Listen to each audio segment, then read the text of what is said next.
വെറുതെ അല്ല FSDL ISL ഓർഗനൈസിംഗിൽ നിന്ന് പിന്മാറുകയാണെന്ന് പറയുന്നത്. കാരണം അവർക്കുണ്ടായിരിക്കുന്ന നഷ്ടമെന്ന് പറയുന്നത് കോടികളാണ്. എന്തായാലും ആ ഒരു നഷ്ടക്കണക്ക് ഇപ്പോൾ പുറത്തേക്ക് വന്നിട്ടുണ്ട്. കോടികളുടെ നഷ്ടമാണ് ഉണ്ടായിരിക്കുന്നത്. 2020-21 സീസണിൽ ഏതാണ്ട് 13 കോടിയുടെ നഷ്ടമാണ് അവർക്ക് ഉണ്ടായിരിക്കുന്നത്.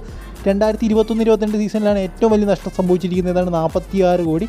2022-23 സീസണിൽ 77 കോടിയുടെ നഷ്ടം. പിന്നെ 2023-24 സീസൺ ഇതുവരെ റിവീൽ ചെയ്തിട്ടില്ല. എന്തായാലും നഷ്ടങ്ങളുടെയൊക്കെ കണക്ക് വളരെയധികം വലുതാണ്. ഏതാണ്ട് 86 കോടിയുടെ നഷ്ടമാണ് ഈ ഒരു 3 സീസൺ കൊണ്ട് ഉണ്ടായിരിക്കുന്നത്. എന്തായാലും അതിനു മുമ്പുള്ള സീസണിലും ഇതിനേക്കാട്ടി വലിയ നഷ്ടങ്ങൾ ഉണ്ടായിരിക്കും. എന്തായാലും നമുക്ക് കണക്ക് ഇത്രയേ ഉള്ളൂ. ഇനിയും ഈ ഒരു സീസണിലും കൂടെ കണക്ക് വന്നാൽ 100 കോടിക്ക് മണ്ടയ്ക്ക് പോകുമെന്ന് എനിക്ക് ഉറപ്പാണ്. എന്തായാലും ഈ ഒരു നഷ്ടം സഹിച്ചുകൊണ്ടാണ് FSDL ഇപ്പോഴും ഇതിൻ്റെ പാർട്ണറായിട്ട് ഇരിക്കുന്നത്. എന്തായാലും റിലയൻസ് ഗ്രൂപ്പ് ആയതുകൊണ്ട് മാത്രമാണ് ഇപ്പോഴും ഇതിൻ്റെ ഓർഗനൈസിംഗ് നടത്തിക്കൊണ്ടിരിക്കുന്നത്. വേറെ വല്ല ഗ്രൂപ്പ് ആണെങ്കിൽ ഉള്ള അവസ്ഥ ഞങ്ങൾക്ക് എല്ലാവർക്കും അറിയാമായിരിക്കും. അവർ ഇട്ടിച്ചെപ്പോഴേ പോയേനെ. കാരണം നമുക്കറിയാം സ്റ്റാർ സ്പോർട്സ് ഇടയ്ക്ക് വെച്ച് നടത്തിപ്പോയത്. കാരണം അവർക്ക് ലാഭമില്ല ISL നടത്തി എന്ന് പറഞ്ഞുകൊണ്ടാണ് അവർ ISL ഇടയ്ക്ക് വെച്ച് ഇട്ടിട്ട് പോയത്. ISL നടത്തിയല്ല, ISL ടെലികാസ്റ്റ് അവരായിരുന്നല്ലോ. നമുക്കറിയാം ഹൈലൈറ്റ്സ് പോലും കാണിക്കത്തില്ലായിരുന്നു, അവർക്ക് നഷ്ടമാണെന്ന് പറഞ്ഞുകൊണ്ട്. സോ എന്തായാലും FSDL ഇട്ടിട്ട് പോകുമെന്നാണ് പറഞ്ഞു കേൾക്കുന്നത്. 2025 അവസാനത്തോടെ അവർ കോൺട്രാക്റ്റ് എൻഡ് ആവുമെന്ന് പറഞ്ഞു കേൾക്കുന്നു. ഇനിയും നമുക്കറിയാം AFFലേക്ക് വല്ലതും വന്നു കഴിഞ്ഞുള്ള അവസ്ഥ. കാരണം I League പോലെ ആയിരിക്കും പിന്നെ ISL.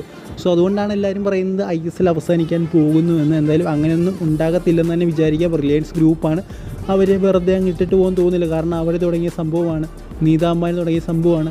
അവർ ഇനി ഒരു വലിയ പരാജയത്തോടെ ഇട്ടിട്ട് പോകുമെന്ന് എനിക്ക് തോന്നുന്നില്ല. പിന്നെ എന്തായാലും ISL പോലുള്ള സംഭവം നടന്നിരിക്കും. അതിപ്പോൾ I League എന്തോ എന്നറിയില്ല. പക്ഷേ ഇത്ര ക്വാളിറ്റി ഉണ്ടാകണം എന്നില്ല. ചിലപ്പോൾ അത് നടന്നിരിക്കും ISL. കാരണം നമ്മുടെ ഫുട്ബോൾ ഇമ്പോർട്ടൻ്റ് ആണ്. അതുകൊണ്ട് ഉറപ്പായിട്ടും എന്തായാലും I League അല്ലെങ്കിൽ ISL പോലുള്ള സംഭവങ്ങൾ നടന്നിരിക്കും.